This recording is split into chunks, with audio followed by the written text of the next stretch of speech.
حضور نے ارشاد فرمایا ان الرسالۃ والنبوۃ قد انقطعت، رسالت اور نبوت اب ختم ہو گئیں، فلا رسول بعدی ولا نبی بعدی، میرے بعد کوئی رسول بھی نہیں آئے گا، میرے بعد کوئی نبی بھی نہیں آئے گا۔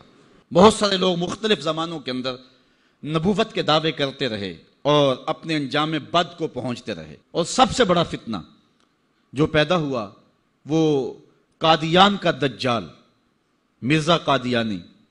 پہلے تو اس نے یہ کہا کہ حضور علیہ السلام کے بعد نبوت کا اجرا ممکن نہیں ہے، اور اپنی ایک کتاب حمامۃ البشریٰ کے اندر اس نے کہا رب رحیم شان والے نے ہمارے نبی کا نام خاتم الانبیاء بغیر کسی استثناء کے رکھا ہے، اور ہمارے نبی نے لا نبی بعدی کے بیان سے اس کی تشریح کر دی ہے، جو طالب علموں کے لیے بالکل واضح ہے۔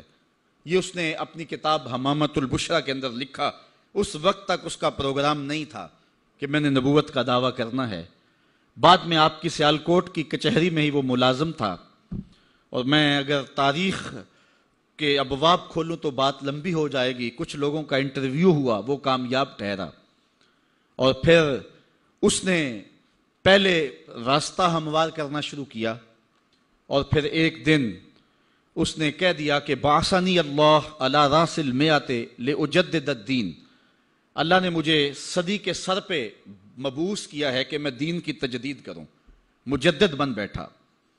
پھر کچھ وقت گزرا، اس نے کہا وَأَنَا الْمَسِيحُ الْمَوْعُودُ وَالْمَهْدِيُّ الْمَوْعُودُ، میں مسیح موعود ہوں اور مہدی موعود ہوں۔ یہ حقیقت الوحی کے اندر اس نے لکھا، روحانی خزائن کے اندر موجود ہے۔ پھر ایک دن بدبخت نے کہا کہ منم مسیح زماں و منم کلیم خدا، منم محمد و احمد کے مجتبی باشد، استغفر اللہ لعنت اللہ علی الکاذبین۔ اس نے کہا میں ہی مسیح زماں ہوں، میں ہی کلیم خدا ہوں، اور معاذ اللہ استغفر اللہ میں ہی محمد ہوں، میں ہی احمد ہوں کہ جو مجتبی تھے۔ اور پھر بدبخت آگے بڑھا اور اس نے انبیاء کی توہین کی، ذات باری کی توحید کی، اور کہا بایعنی ربی، میرے رب نے میری بیعت کی ہے، معاذ اللہ استغفر اللہ۔ یہ روحانی خزائن کے صفحہ نمبر 227 پہ اس نے لکھا، اور پھر کہنے لگا میرے رب نے مجھے وحی کی ہے، انت منی بمنزلت اولادی، آپ میرے لیے میری اولاد کی جگہ ہیں، استغفر اللہ علی ذالک۔ پھر اس نے کہا ابن مریم کے ذکر کو چھوڑو، اس سے بہتر غلام احمد ہے، استغفر اللہ۔ پھر اس نے لفظ گھڑنے شروع کر دیے اور اللہ کی وحی اس کو قرار دینا شروع کر دیا۔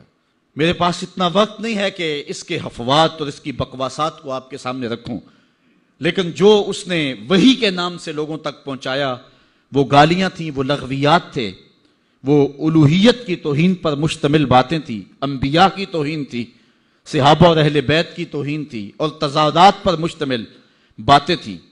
اور کیوں نہ ہو کہ یہ شخص ازلی بدبخت تھا، اور پھر اس نے یہاں تک کہا کہ جو میری بات کو نہیں مانتے اور مجھے تسلیم نہیں کرتے وہ جنگلوں کے سور اور کنجریوں کی اولاد ہیں، استغفر اللہ علی ذالک۔ اور مسلمانوں کو اپنی حمایت اور اپنی اطاعت کے لیے اس نے ابھارا۔